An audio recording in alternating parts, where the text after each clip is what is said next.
Perfect.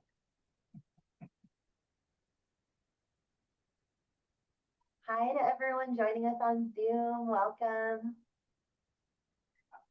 So happy that you're here. Just waiting for a minute, just make sure to get everyone in the room, and then we'll go ahead and get started.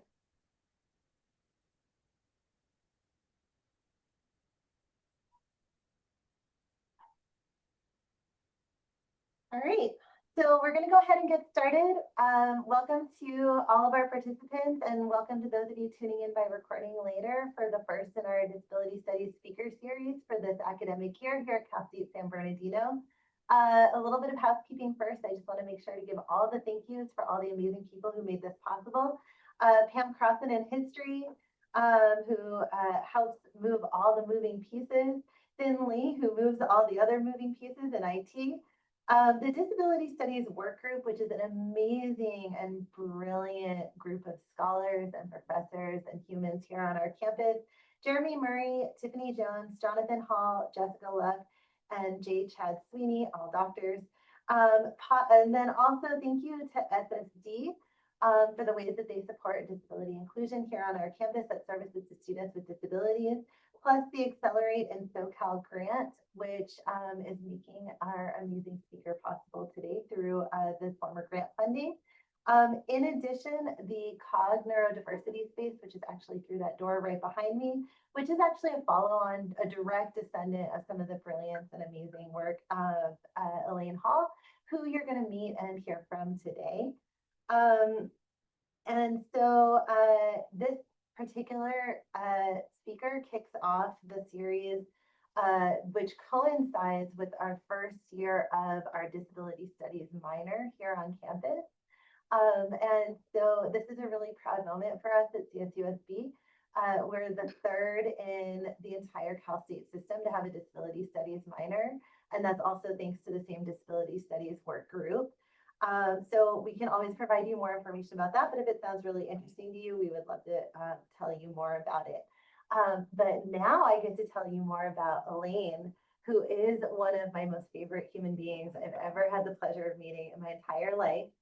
Elaine Hall is the founder of the Miracle Project and star of the HBO two-time Emmy Award-winning film Autism the Musical, plus more recently Autism the Sequel.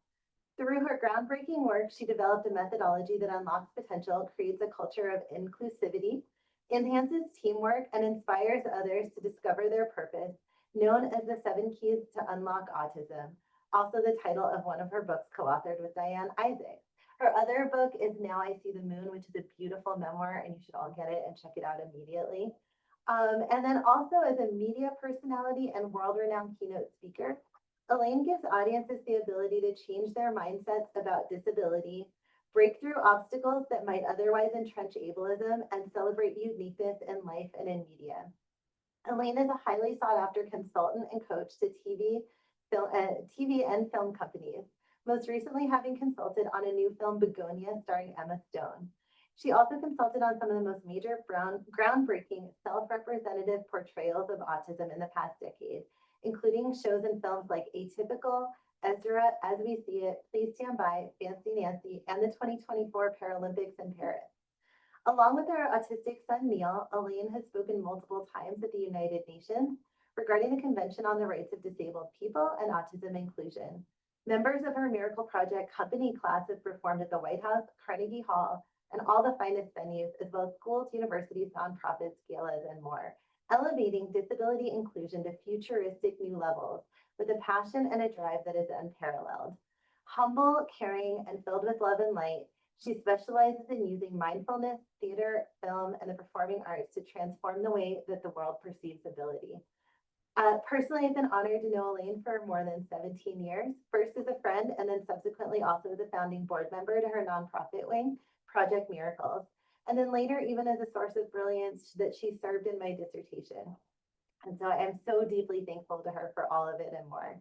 She's a mentor and role model. A through line straight from her brilliance to our neurodivergent family is directly uplifted every single day because of Elaine's dedication and passion for inclusion. And similarly, I think that our benefit from Elaine's work is not singular to us. I am convinced that truly the world is a better place for all people, including all people who are neurodivergent and or disabled, because of the life's work of this incredible human Elaine Hall and the many modalities in which she models true disability inclusion and neurodiversity through the performing arts and beyond. And with that, welcome to my friend Elaine. Thank you for being here today.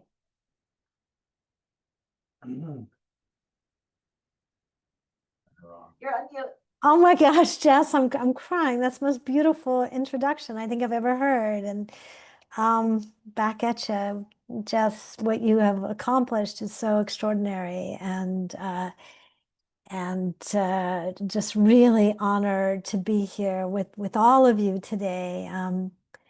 Jess, as you know, Mutual Admiration Society, you're definitely one of my favorite humans, and what you have created on the university level is groundbreaking and will be changing lives for so many, and needs to be replicated in every university across the country. So there you go. There you go.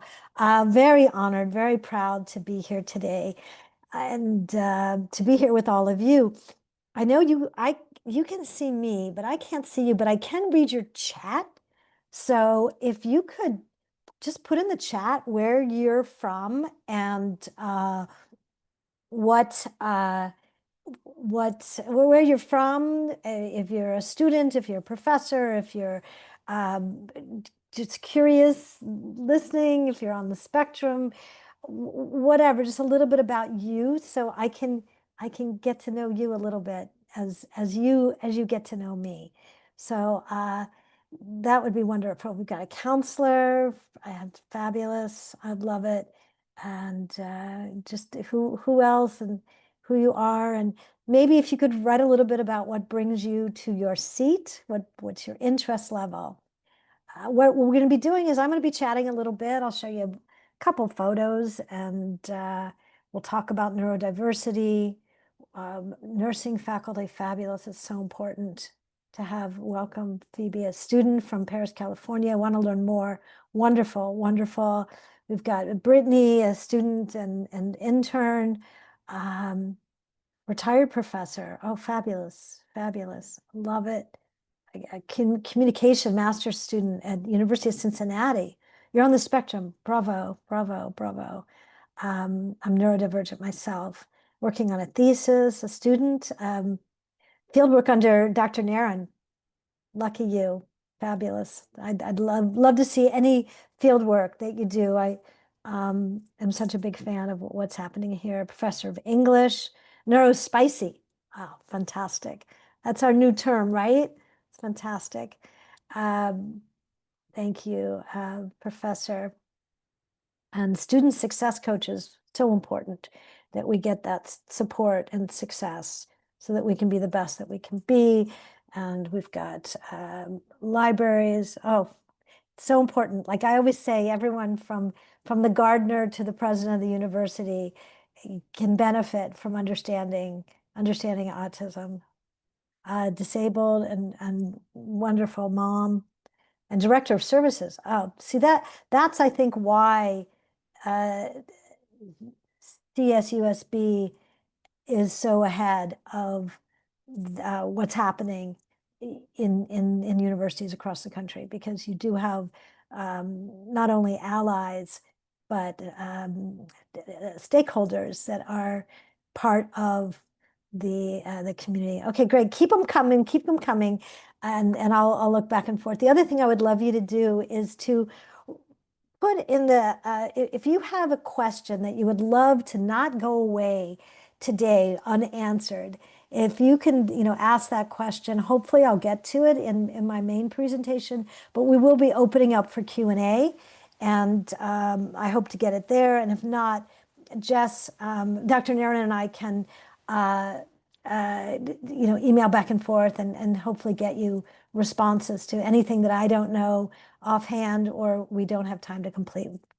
Okay, great. Well, I'd like to invite you right now, as Dr. Nairn had mentioned, I do use mindfulness in everything that I do. So I'd like you to invite yourself. I'd like to invite you to just join me right now. And taking a deep breath from our belly, letting our bellies get really big and taking a deep breath in and allowing ourselves to be fully present in this moment. I know that you've come from lots of places and spaces to be right here in this chair, in this moment, and lots going on. And allowing ourselves to just be fully present right here in this moment, taking a deep breath in, and then slowly letting the air out, feeling our breath. Maybe feel the way your feet are, if your feet feel like being on the floor, if that works for you, or just get a sense of your sits bones on the chair. Maybe rock a little bit on the chair. Feel the way your body is resting in the chair. And then also the way the chair is supporting you. And deep breath in from your belly. Let the air come all the way out, up your solar plexus. Let the air go into your heart, into your throat, into both sides of your brain, and out the top of your crown. And then visualize from as high as you can imagine a golden light coming all the way into the crown of your head, all the way down into both sides of your brain. My neuroscientists can explain that better. Let that light come into both sides of our brain, into our throat, into our chest, into our solar plexus, into our belly, and straight down into the ground, and filling your entire body up with a sense of light and peace. Take a deep breath in and let the air out. Maybe put your hand on your heart. Ask yourself how you're feeling. Who are you right now in this moment? And allowing yourself to show up in your fullness. Deep breath in, deep breath out, setting your intention for today. And when you're ready, slowly open your eyes. Wonderful. I always start every presentation with allowing myself and all of us to kind of share that space and being really present. The classes that Dr. Naren spoke about, we start with our staff, teachers, co-actors, volunteers, before anyone walks in the room to really get a sense of who they are before being in the presence of anyone else. So I want to start with just a little bit of discussion about neurodiversity and what neurodiversity is. I'll be jumping back and forth between me and some slides here.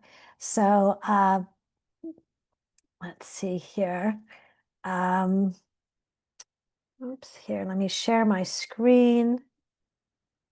And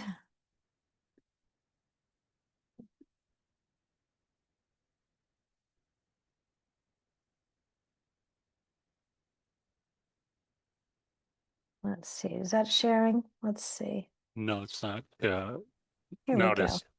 Okay, here we go. So neurodiversity. Neurodiversity is a recognition that all brains think or feel, that not all brains think or feel in the same way, and that these differences are natural variations in human brains. A group of people are neurodiverse, an individual is not. This is so important because I think this term has been misused, where people will say, I am neurodiverse. Well, we want to think about biodiversity, right? That just like in nature, there are all types of difference and variations. In human brains, there's different variations. And so a group of people are neurodiverse. Neurodiversity is also a movement. It's a movement to understand differences.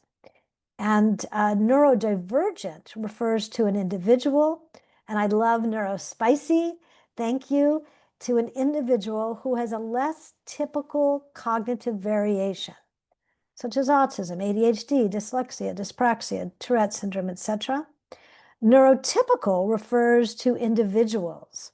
Again, it's individuals whose brains are the majority of typical development. And I just, wanted to share with that because just so we can be in the same the space and understanding that we're going to be talking more about neurodivergence and neuro within the context of the scope of neurodiversity. Myself, full disclosure, I am neurodivergent. I experience the world differently. I have sensory processing differences, and I also will uh, often um, I have extreme sound sensitivity. I have visual processing differences, and my brain works differently. So maybe get a sense of yourself and how it is that you process the world, how it is that you process the world with sensitivities, with how you experience. And maybe if you care to, write that in the chat, how you experience the world, where your sensitivities are, and how we show up, how we honor those sensitivities as well. Great. I'll tell you a little bit about my story. Uh, Dr. Naren told my story so beautifully, but I'll share a little bit about me. So I uh, grew up in a neurotypical household and always felt a little bit odd, a little bit different. I spent a lot of time in my own world. I talked to the moon, hence my first book, Now I See the Moon. I spoke to the moon more than I spoke to other people, and enjoyed my private creative time. Also, I had a neighbor with cerebral palsy, and I have to say it's the only childhood friend's name I really remember is Colleen Brochure, because twice a week I was kind of a mommy's helper, but more than anything, I got to connect with Colleen, and that was a highlight of my life. And my mom had encouraged me. So for all the parents out there, I think one of the ways that we can uh, dispel any myths and fears is by at a young age, having inclusion, having opportunities to be with those who experience the world differently than we do. So that was my childhood. Because I loved to sing and dance and act and did it by myself in my basement. I grew up back east. We had basements. It wasn't unlikely that I would become to be in the field of creativity. And I was a dancer and a professional dancer and professional acting coach. And in my 30s, I became, as Dr. Nairn was saying, I became a children's acting coach for TV and film. And I worked with some of the biggest, brightest stars in Hollywood. Very fortunate to work on the film the Flintstones and Honey, I Blew Up the Kid, just lots of good things. And but what I wanted more than anything was a child of my own. I worked with children, I worked with actors, but what I really wanted was a child of my own, and I was not able to give birth biologically. So I decided when I realized I was not able to give birth biologically to adopt a child from um, an orphanage in Russia. I figured if I cannot bring forth my grandfather's gray blue eyes or my dad's incredible talent for music, and I would bring forth a child from where my grandfather and all my relatives from Eastern Europe. And so I adopted a little boy from Russia. When he came to me, he spun around in circles, stared at his hand for hours at a time, and banged things, knocked things, and people were telling me there was something wrong with him, but all I knew was he was my child, and I wanted to connect with him in any way that I could. He was 2 years old at the time. So what I did, not knowing any better, and we did not have incredible programs like CS USB, and professors like Dr. Naren and supporters as Dr. Luck. I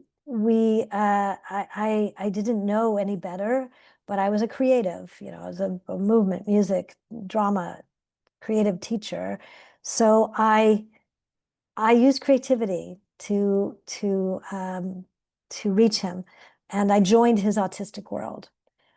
He was diagnosed with autism. I didn't know that in the beginning. All I knew is I wanted to connect with him like any mother wants to connect with their child. So I connected with him by joining him.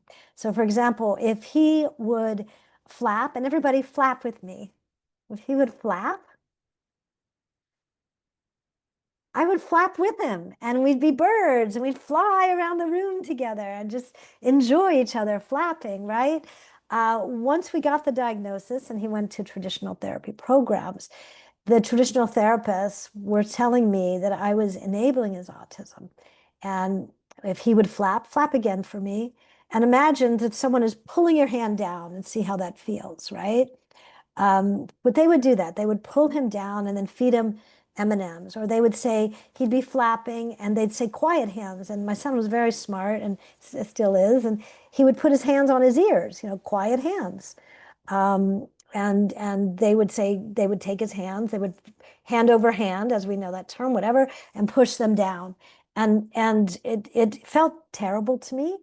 Um, and I have to say it felt terrible to him.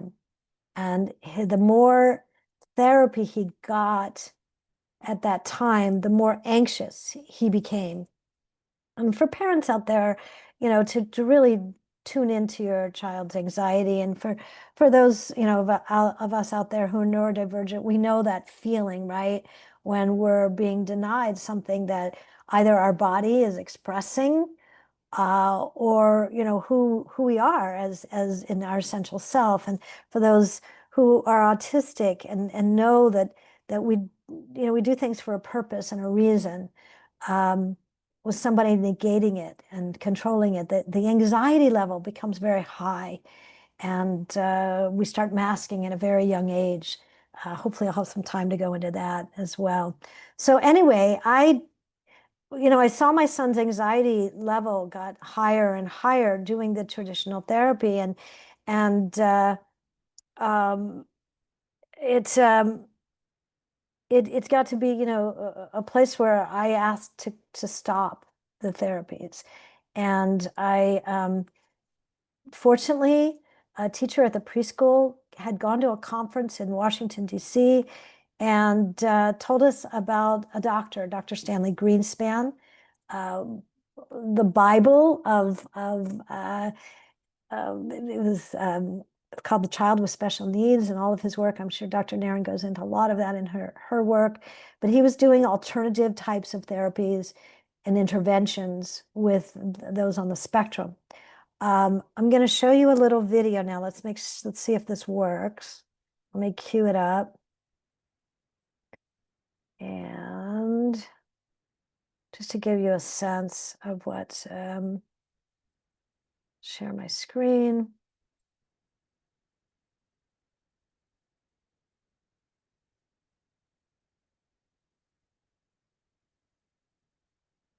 All right. Let's see if this works here. So that brings us to the Miracle Project. And the Miracle Project is a theater and film. Well, actually, I taught other creative people how to join his world. And then I created the Miracle Project. And the Miracle Project is a theater and film, music, movement, now social skills program that Dr. Nairn had, as she mentioned, helped me develop the nonprofit wing, Project Miracle, so that we could reach more and more individuals. On the first grant that I wrote, I promised to impact I promised to impact 100 people with the Miracle Project. We had 18 students. I also had, for every student, we had a neurotypical a co-actor. So it wasn't about fixing or changing or helping the autistic or neurodivergent or disabled person. It was about being a buddy and sharing and creating together.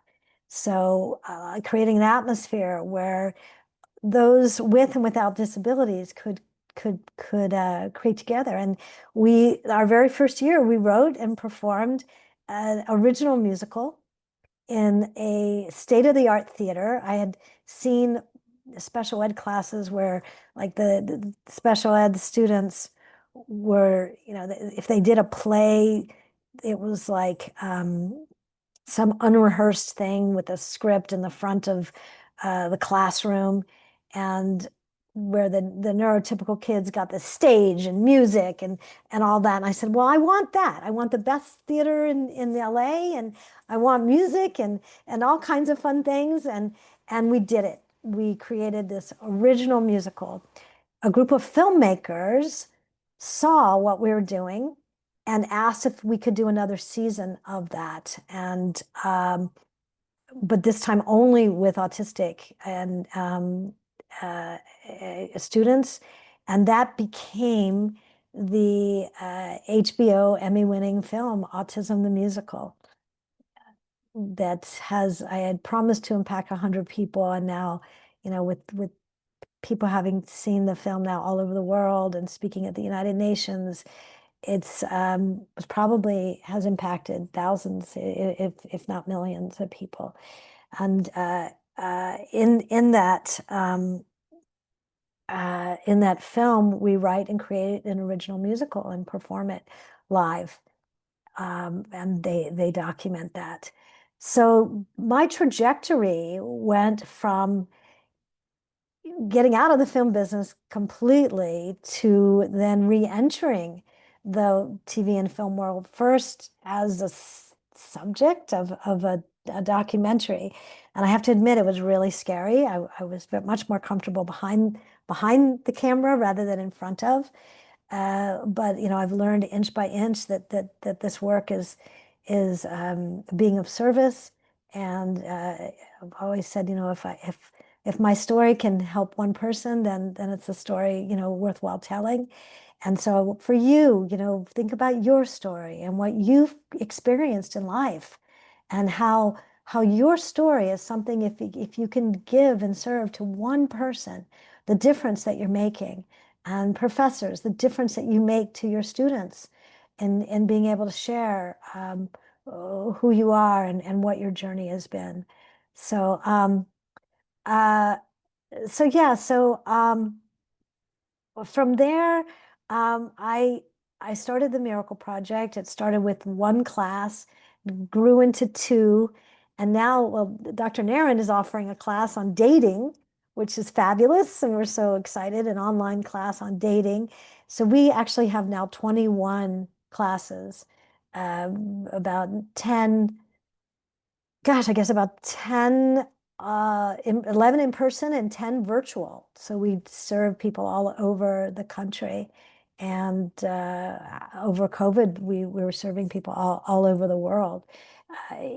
Really, with the concept of accepting and appreciating and understanding first ourselves, and then all of our staff, being curious and mindful and understanding our students, our autistic students, and those who are disabled, and those who are um, uh, um, would not have the experience of a theater class. I'll just show you a quick photo um, of the classes. Share my screen.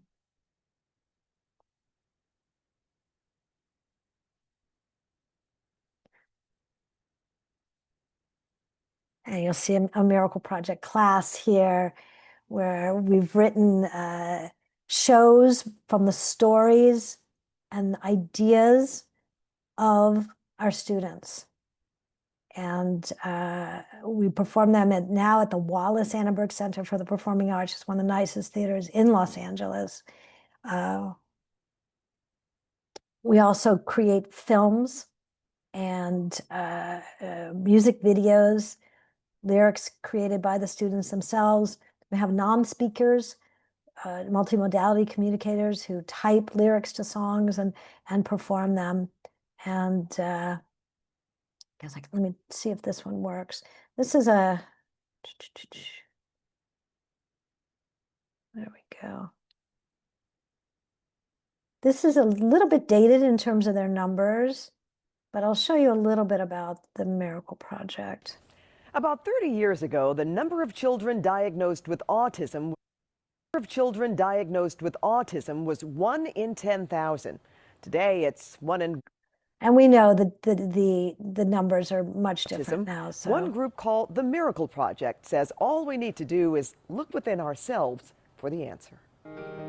I've been bullied a lot throughout my life because I've had autism, and I would just say to them, hey, it's a disability. You should really deal with it, because a lot of you were born with it also, and you shouldn't make us feel bad just because we have it. Well, what do they say when you tell them that? They don't listen, and it makes me really hurt inside. if your body can move right straight, looking over your shoulder, really flat. Ready? Sideways. Ready? Go! Sideways. Each Wednesday evening, eccentric energy fills a room in West LA. One knee up. It's just an amazing group that lets us express how we feel and act and sing. Where kids with autism sing what's in their hearts. It's a message of love and acceptance. What these kids say is the antidote for autism. It's helped me learn to be accepting of the word autism, because I used to not be accepting. I was able to experience firsthand what some consider a miracle in the making. And in the end there is love. There are kids who have a song in their heart, and they're just waiting for a place to be able to express it. Who am I? That's a rhetorical question. When you start confessing, men check your blessing. And that place is called the Miracle Project. Beautiful, you guys. The brainchild of music and theater coach Elaine Hall, or Coach E as they call her, the Miracle Project was created when her own adopted child, Neil, was diagnosed with autism at the age of 2. Rather than pulling him into my world, I was able to get into his world. So he would flap his hands, I would flap with him, and we would be birds. So you had an emotional connection. Completely. Really, what does any parent want but to connect to their child? And contrary again to the popular belief that kids with autism don't have emotions and they're not sensitive, I find them to be some of the most sensitive, extraordinary, loving human beings. We are one, and my heart is love, and that is just, we're just energy. Autism is just energy, and it's love that's expressing out of our hearts to give to the world. Wyatt, then what are your dreams? What are your dreams? My dream is to be on Broadway one day. To the city that never sleeps. Yo, Big Apple, LA's in the house. And Broadway's not too far behind. With a recent performance at Carnegie Hall, the Miracle Project has skyrocketed these kids to new heights. I'm feeling happy. Dreams do come true for me. Big dreams, big hearts. They've come to accept their ability in their disability. It was a hard stage growing up with autism, but now I've learned that it's something to be proud of. And teach others what autism truly means. It's really that we are all one. There is no us and them. Everyone has a little bit of autism in them. Are we done? We done? We Oh, the Miracle Project is now reaching out globally. Okay, so you get a little sense of the class and what we do in the class, and oh, thank you, I'm getting hearts. Thank you. And I love those. That and then as well, as I mentioned, they've become, and I don't like the term social skills. I think neurotypicals need to learn social skills much better than we do. But adaptation skills, ways to be ourselves without masking. I masked for most of my life until I appreciated my own neurodivergence and allowing my own sensitivity to not go into places that are too loud, to bring cushion, earplugs with me wherever I go. To I need a lot of downtime when I'm around people, so putting that in my schedule, that downtime, right now I'm in Maui, so I need this retreat time for me to be able to self-regulate and having, so really understanding my own neurological system so that I can be my best self. And that's what we talk about in our social skills classes of how do we bring our true selves without masking, but dealing with this strange, wacky world, that the neurotypicals have so boldly created, and that the innovations come so often from those of us who think and perceive differently, right? And when you think about all the artists and creatives and innovations have come from those who might have been outcasts or spent a lot of time in their rooms creating and developing. So um, in the Miracle Project, I invite all of you to come join us, visit us, be part of us. The miracle isn't, oh, someone gets cured of autism. That's not the miracle. The miracle is the sense of love, appreciation, acceptance, joy, community, that we can have that with it, no matter what's going on in the world. So I invite you to join us in whatever way you would like. We have a whole training program, as Dr. Naren had mentioned. I have another book. Well, my first book is Now I See the Moon. And then I have another book called The 7 Keys to Unlock Autism, really for educators to understand autism from the inside out. It's not about fixing or changing. It's about being curious and providing support so that everyone can be the most successful. So where are we now? The Miracle Project has expanded, as I mentioned. We have 21 classes, and I do trainings. We have the Miracle Project. We had the Miracle Project at Brown University in New Hampshire. We had the Miracle Project. I do trainings at universities all over the world, in Hong Kong, trainings in Hong Kong. I do Zoom trainings, training other people how to create the Miracle Project or programs that are inspired by the Miracle Project now all over the country. And it's just become commonplace to have theater. As Dr. Naren had said, I was fortunate to be one of the early pioneers in the media. The series Atypical, I don't know if any of you have seen it, but the series, their first season, they had a non-autistic actor portray an autistic character, and he did a brilliant job of it. And I was, so many of my students said it's the first time they saw someone like themselves on TV. But second season, the producers wanted to cast authentically. And so they called me and they said, hey, do you think that autistic individuals could work on a set? And I said, yeah, I'm surrounded by 12 of them right now in the Miracle Project company class. So they said, well, there'll be meltdowns. And I said, the real world is challenging, but being on a set, on a TV set, being in theater, this is our happy place. This is where we shine. With people who love to act and to love to be in theater or film, this is a happy place. And I said, no, there won't be meltdowns. That's a myth. That's a myth.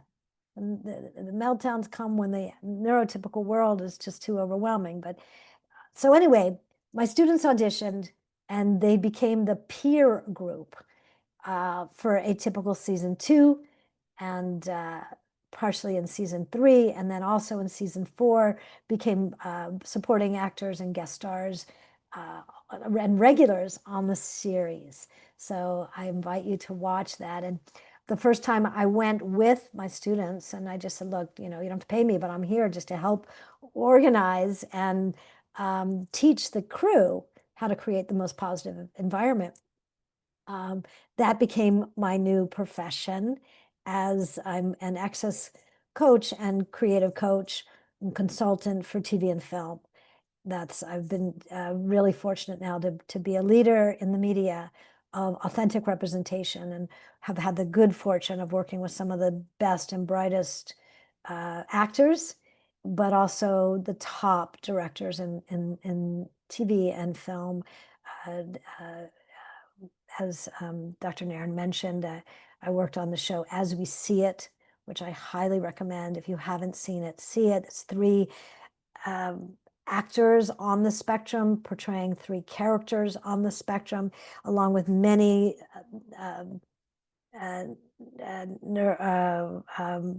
actors from the Miracle Project and supporting roles. I was in it. I have a couple scenes, which was really fun. They created a character based on me, Coach B. And I've also was a consultant on the series Love on the Spectrum. Numerous of my students. I'm a life coach. I'm a transformational life coach. I work privately with just a few autistic individuals, helping them create the lives that they want to live as well. And in a lot of my work and my training, I coach others how to create the right atmosphere. And I work on TV, and as Dr. Nair mentioned, I just finished working on the film Begonia, which is a dark comedy. For those of you who are sensitive to dark kind of material, I wouldn't recommend it. However, I highly recommend it to those who love films that are sci-fi and gory and fun, and it's brilliant. I got to work, a privilege of working with Yorgos Lanthimos, one of the top directors in the world right now, who cast authentically an autistic actor, Aidan Delbis. Look him up. He's also a member of the Miracle Project company class, and he is one of the stars, along with Emma Stone and Jesse Plemons. And it does, and I had the good fortune of being the onset coach and access consultant last year, and it just came out. We were just in Venice, Italy, for the Venice Film Festival, where got a 7-minute standing ovation. And Aidan is one of the first autistic actors to have this kind of leading role and profile. And it's very exciting that Yorgos wanted to cast authentically and did it so brilliantly.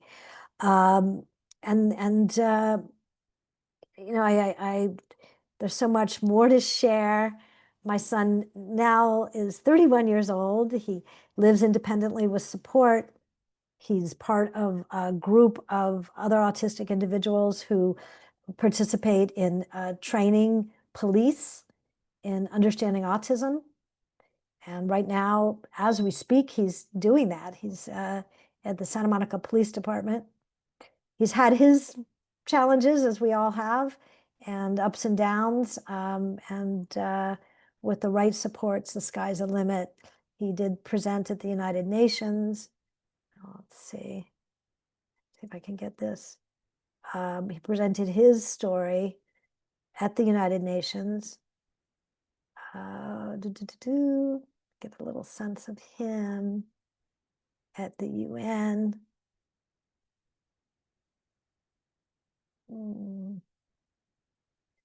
And as Dr. Nairn said, my book, Now I See the Moon, was selected reading for the United Nations. And separately, Neil, he types to communicate. And thank goodness he has, I always say, thank you, Steve Jobs, for creating the iPhone and the iPad. So he is able to communicate with the world in a very profound way. And the Miracle Project is we're accepting students, teaching artists, co-actors, volunteers, and I'm available for coaching, consulting, life coaching, and presenting, as I'm so honored to do today. So I'd like to answer some questions, and then I'll close with a video from a Netflix video.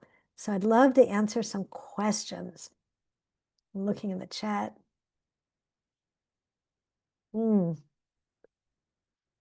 So yeah, I guess, Dr. Nair, do we put the questions in the Q&A, or how would you like me to respond to the questions?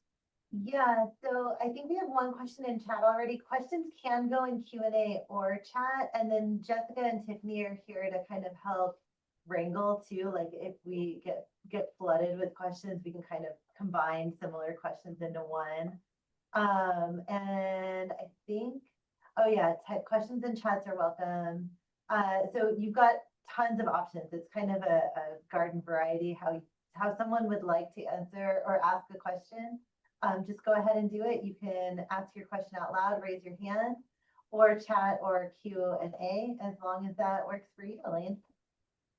You know, someone asked about love on the spectrum, and you know, it's mixed in that way, isn't it? In that, so in some ways there is that sense of, you know, othering that can happen. And yet at the same time, it's done so much good in the world. You know, people are dating when they never thought they would be dating. There's dating programs all over the country, all over the world now because of that show. So yeah, there's, you know, there's, you know, questions and challenges with it. And yet I look at the good that it's done. I mean, look at David and Abby.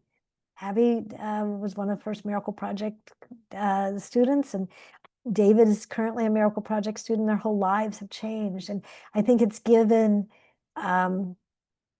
inspiration. I hate to say inspiration. We don't want to talk inspiration porn. It's not given, it's given hope to people who never thought they would find it, it's given hope to my neurotypical women friends who never thought that they would find someone.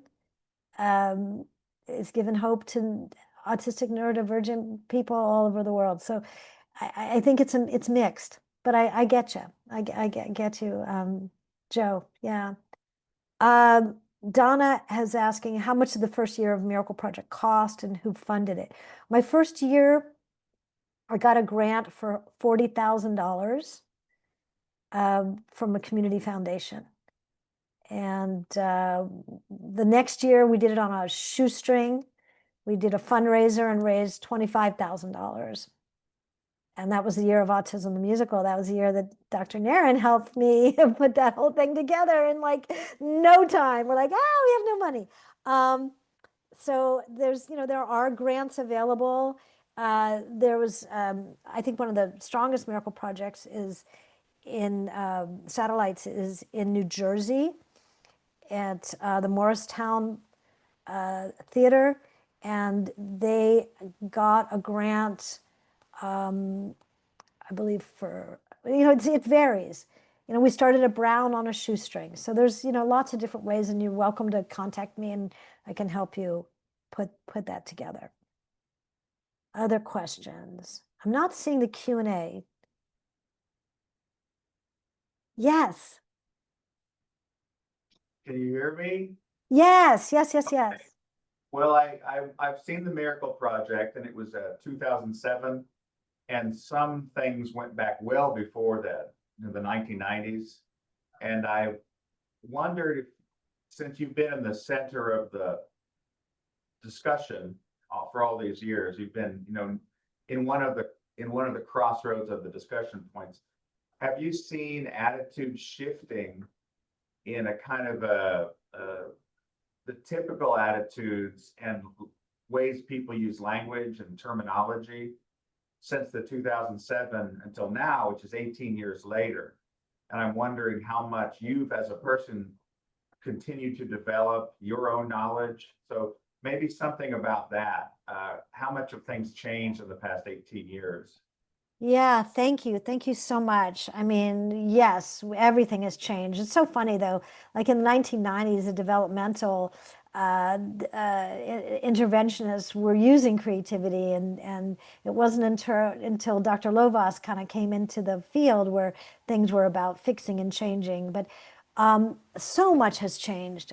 When I spoke at the United Nations in, I think, 2009 or 2010, I was asked to meet with a small group of parents from the UN who each had kids on the spectrum. And I met this long table, sort of like that table there, with 18 parents, many of whom had worked at the UN for over 10 years. Some who had young children, some who had adult children.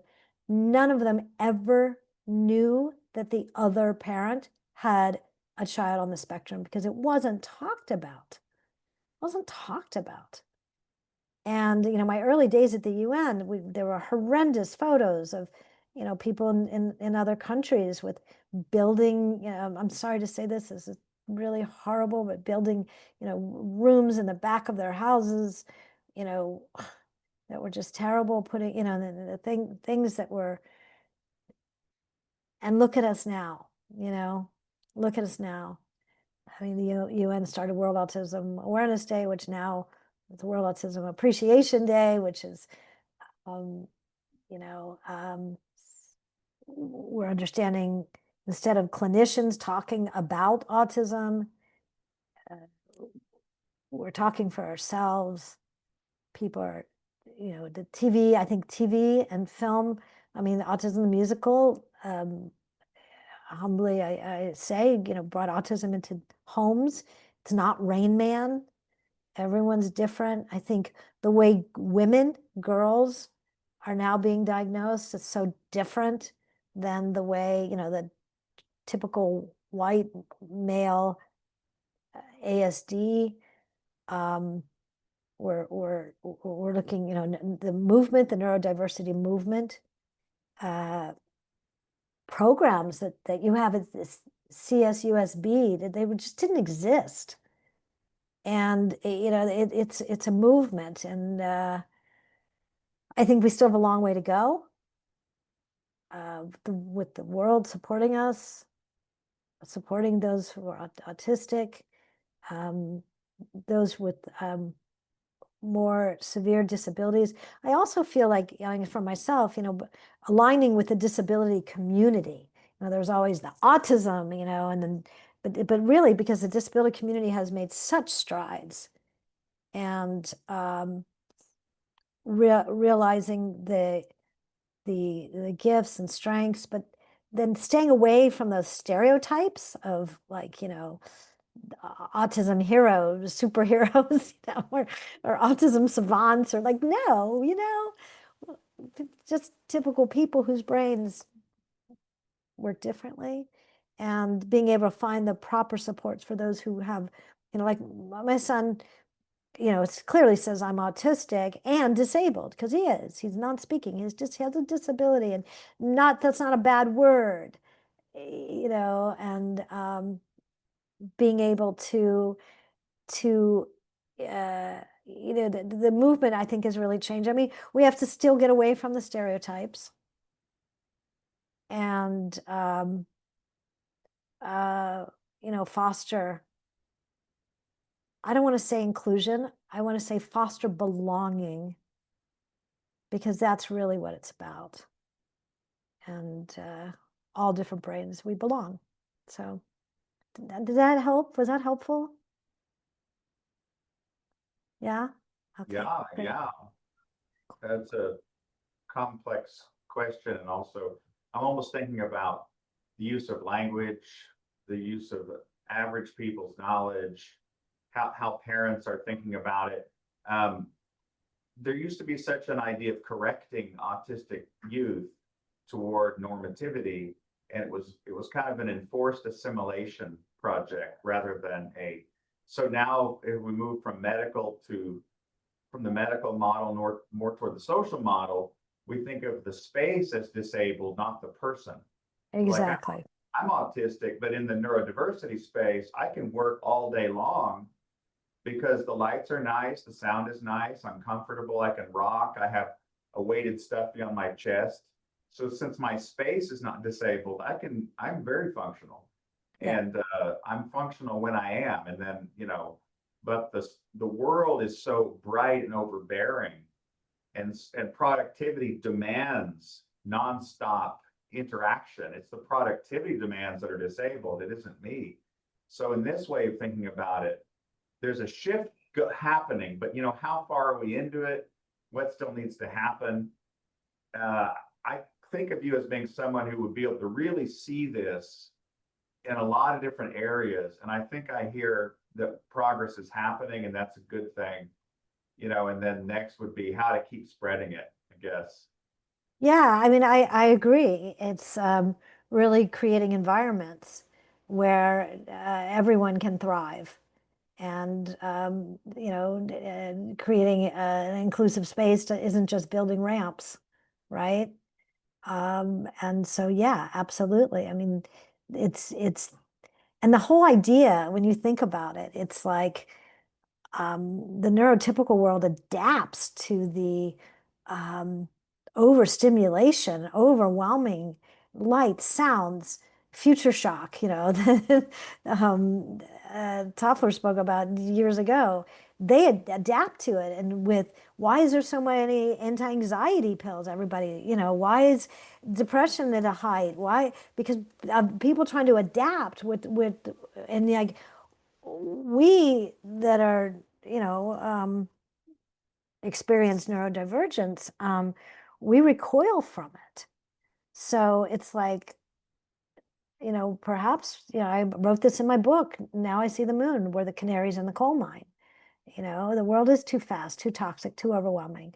And spaces do need to be created. And I think, again, it's slow. It's slow happening. We're turning an ocean liner around. And yet, just like as you said, we're seeing it. We're seeing the change. Yeah. So there's one more question in the chat, Elaine, if you wanted yeah. to, a parent asking about getting training through the Miracle Project. Yeah, just contact us. You can contact me. I can put my personal email in. It's Coach E at whoops. I'm typing and talking. CoachEProductions.com and or the Miracle Project, or Elaine at themiracleproject.org.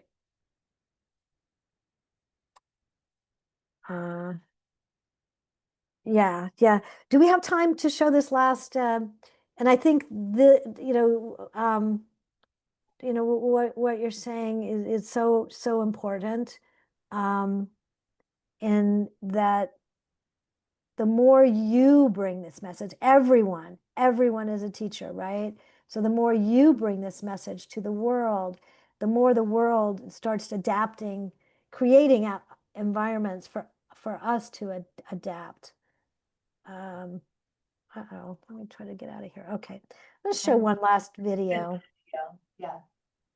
Okay, share my screen. And you can always reach me for more information. Let's see.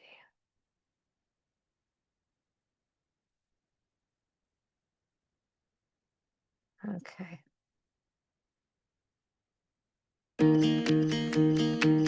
If I woke up one day and I was a skua, I'd probably fly headfirst into an iceberg. What is he even talking about? Sam, I'll confess I got a little lost there myself. This season, we had the pleasure of bringing in 8 new cast members, and they decided to go for all actors that are actually on the spectrum. It's a show, first and foremost, it's about a family, but it's definitely about the autism community, so I wanted as much involvement from the autism community as possible. And I loved the idea of this peer group, and it's just been more successful, more fun, and lovely than I even hoped for. And action. I've been acting for a few years now. People on the spectrum definitely deserve a chance to be in the working area. They'll show a different side of us. I got an interview with RISD. Yay, Sam, are you excited? The fact that this show is hiring actors who actually have autism to play characters with autism is pioneering and very powerful. When I first found out I was on the show Atypical, I felt very honored, and it was a dream come true. And today I sang opera in a scene with Sam.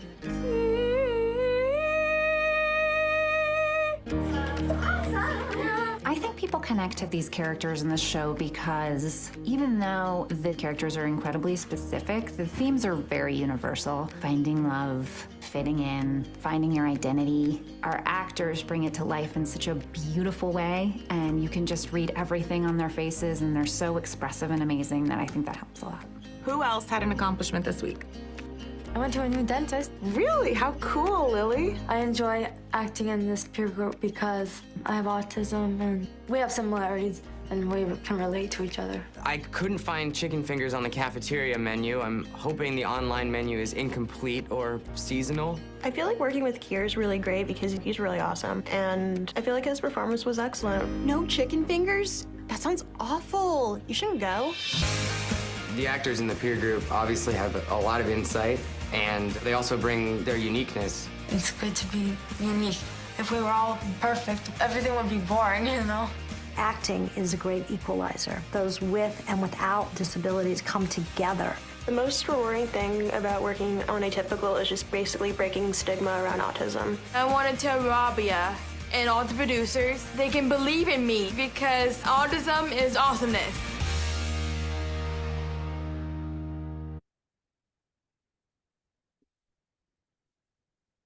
Okay, great. Such a joy to be with you all today. And Elaine, thank you so, I think I'm too quiet if I'm far from the mic, but thank you so much for being here. Thank you so much for just sharing your wisdom. Thank you for the ways that you're such a pivotal figure in the arc of history for the good. And I'm so excited to see all of the amazing places that you take us next. So really, truly, from the bottom of all of our hearts, thank you again for sharing your brilliance and your time with us and with the world.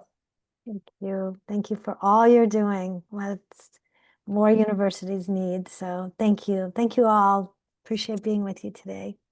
Thank you.